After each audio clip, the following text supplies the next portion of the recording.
A special thank you to each of our subscribers who make this channel possible. Here's today's story.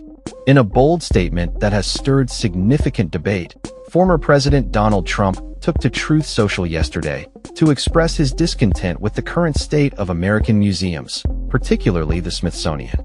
He described the Smithsonian as out of control, criticizing its focus on the darker aspects of American history, such as slavery and the struggles of marginalized communities.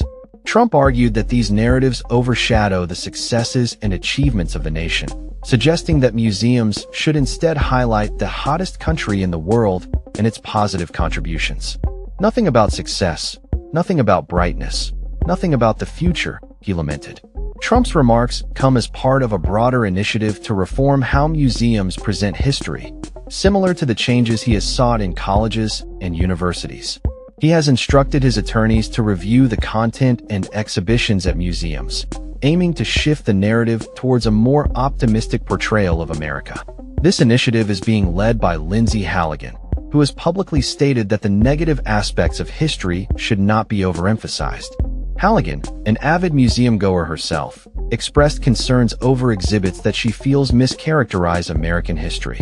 Critics of the current museum narratives argue that they have become overly politicized and fail to represent a balanced view of history. One example highlighted was a controversial graphic from one of the Smithsonian museums that suggested traits like punctuality and a preference for bland foods are indicative of a white culture.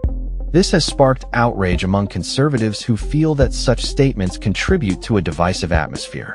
The discussion around museum content has raised questions about funding and the influence of federal appropriations on the narratives presented. The Smithsonian receives approximately 60% of its funding from Congress, leading some to suggest that a shift to private funding could allow for more diverse stories to be told without government influence. Proponents of this idea argue that it would enable a more market-driven approach to curating exhibitions, allowing private donors to determine which aspects of history are highlighted. Meanwhile, the conversation around universal basic income, UBI, continues to evolve, with some advocates arguing that direct cash transfers could alleviate poverty more effectively than traditional welfare programs. However, recent studies have shown mixed results regarding the impact of cash transfers on recipients' lives, leading to skepticism about the efficacy of UBI as a solution for chronic poverty. As these discussions unfold, they reflect broader societal debates about the role of government in shaping narratives, funding cultural institutions, and addressing economic inequality.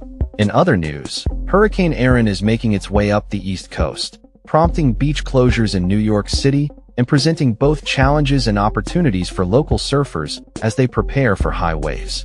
Meanwhile, as the Trump administration continues to implement policies that have far-reaching implications, including the expansion of tariffs to cover a wider range of products, the economic landscape remains uncertain.